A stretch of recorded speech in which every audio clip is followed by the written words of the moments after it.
सोलेंट to अनराइवल टांग set के इस एपिसोड की स्टार्टिंग में काई मायर कहती है कि युहाओ तुम्हारा स्टेटस अब काफी ज्यादा स्पेशल हो चुका है, जिस वजह से कोई भी एक्टिविटी क्यों ना हो, लेकिन अगर तुम उसमें पार्टिसिपेट करते हो तो तुम्हारी सेफ्टी को सबसे पहले सुनिश्चित किया जाएगा। तो युहाओ कहता है कि हेडमास्टर काई इस बारी हर कोई पार्टिसिपेट कर रहा है और सभी पार्टिसिपेंट्स इनर अकेडमी के स्टूडेंट्स हैं, इसलिए ये ज्यादा डेंजरस नहीं होना चाहिए। तो काइमर कहती है कि आखिर तुम इतने ज्यादा मूर्ख भी कैसे हो सकते हो, और क्योंकि हर एक इनर एकेडमी का स्टूडेंट होगा तो ये यहाँ तक कि और भी ज्यादा खतरनाक होगा, क्योंकि हमें जो अच्छी क्वालिटी की स्पिरिट रिंग्स की जरूरत है उसके लिए हमें इस बारी स्टारडू फॉरेस्ट के इंटीरियर के अंदर काफी गहराई में जाना ही होगा, और जितना अंदर जाया जाएगा वो उतना ही ज्यादा खतरनाक होगा। और मुझे लगा था कि तुम्हें ये पॉइंट पता होगा। और कैसा रहेगा अगर आज मैं सी गॉड आइलैंड जाऊं और इस मसले को जुआन लाओ को रिपोर्ट करूं, और अगर जुआन लाओ एग्री करते हैं तो फिर वहाँ पे जाने में कोई भी समस्या नहीं होगी। जिसके बाद यह और वांग डोंग वहाँ से बाहर आ जाते हैं, जहाँ पे डोंगर काफी गुस्से में काफी जल्दी जल्दी आगे चल रही होती है। तो यह कहता है कि डोंगर जरा मेरे लिए भी तो रुको, और आखिर क्यों तुम इतनी जल्दी जल्दी चल रही हो, जिस वजह से मैं तुम्हारे साथ भी नहीं चल पा रहा हूँ। तो डोंगर कहती है कि तुम तो अब अकेडमी के सबसे ज्यादा पसंदीदा हो गए हो,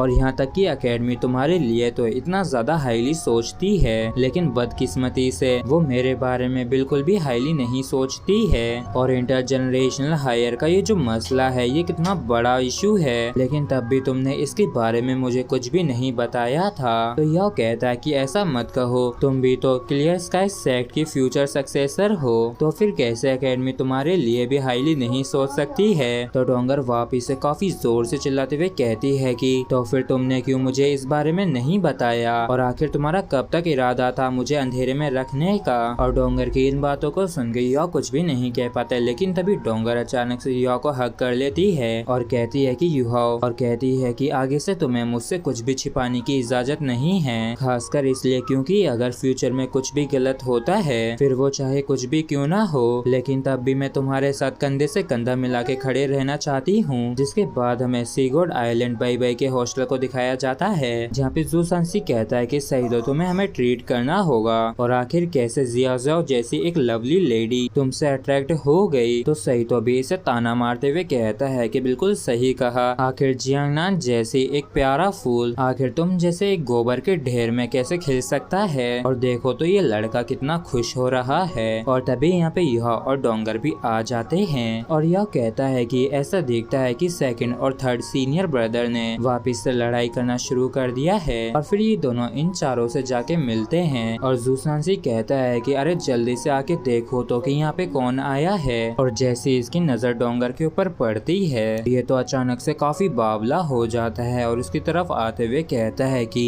आखिर ये सुंदर लेडी कहाँ से आई है, और जल्दी से इधर आओ इस बड़े मास्टर को, मतलब मुझे तुम्हें अच्छे से देखने दो। जबकि इस तरफ यह डोंगर को प्रोटेक्ट कर रहा होता है, और डोंगर कहती है कि आखिर इसमें देखने जैसा क्या है, और क्या तुमने पहले नहीं देखा था क्या। और तभी जियांगना जू सांसे के काफी खतरनाक फटका देते हुए कहती है कि जब देखो तब मुसीबत मुंह मोड़ते रहते हो। तो जू सांसी कहता है कि वांग डोंगर ने हमसे कितने लंबे समय तक झूठ बोला है, तो क्या हम उसे थोड़ा सा टीज भी नहीं कर सकते हैं क्या। और तभी हम बाई बाई को काफी ज्यादा सीरियस होके नीचे आते हुए देखते हैं, जो कि इन सभी के आने से पहले मुस्कुराते हुए हंसते हुए कहता है कि क्या यहाँ पे युहा और डोंगर आ गए हैं, और पूरे 2 सालों से भी ज्यादा हो चुके हैं, और आखिरकार सभी ही यहाँ पे आ गए हैं। और वास्तव में सभी का साथ आना आसान नहीं होता है, और अब सिर्फ कुछ और महीने रह गए हैं नए टूर्नामेंट को होने में। और मैं अच्छे से जानता हूँ कि तुम सभी ही काफी ज्यादा कॉन्फिडेंट हो, लेकिन सभी लोगों ने काफी लंबे समय से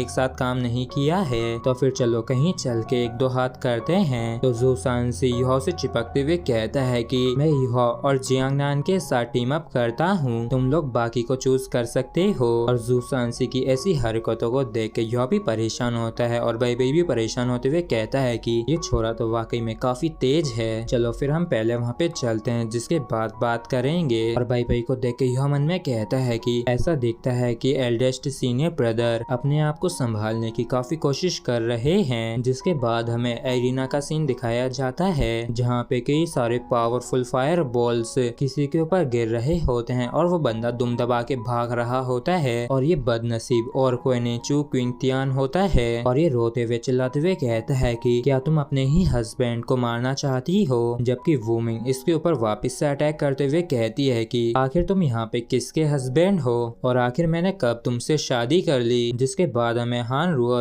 और वांग यान को दिखाया जाता है और वांग यान कहते हैं कि इनकी जोड़ी तो देखो, और ये दोनों ही इनकी फाइट का मजा ले रहे होते हैं। लेकिन तभी भाई यहाँ पे आते हुए कहता है कि टीचर वांग, सीनियर सिस्टर हान, सोचा न था कि आप दोनों भी यहाँ पे ही होंगे। और इन सभी को देख के टीचर वांग यान परेशान होते हुए मन में कहते हैं कि आखिर ये सभी ही यहाँ पे क्यों आए हैं। ओरिजिनली मैं थोड़ा प्यार व्यार करने का समय चाहता था, लेकिन इन लोगों की वजह से सब बर्बाद हो गया। और फिर ये कहते हैं कि आखिर ऐसे बिन समय पे तुम सभी का ही यहाँ पे आना कैसे हुआ। और तभी वूमिंग काफी खुश होते हुए कहती है कि क्या बात है, तुम सभी ही यहाँ पे आ गए, और क्या असल में तुम लोग भी यहाँ पे कॉम्बैट की प्रैक्टिस करने के लिए आए हैं। चलो आ जाओ, एक राउंड मेरे साथ भी फाइट कर लो। तो हान रुआ वूमिंग के पास आते हुए कहती है कि मिंगर, ये लोग अभी बस यहाँ पे आए ही हैं, तो क्या तुम थोड़ा सीनियर सिस्टर के जैसे बिहेव कर सकती हो। तो वूमिंग कहती है कि सिस्टर रूरुओ, आपको बिल्कुल भी आइडिया नहीं है कि इन दोनों बच्चों ने मिलके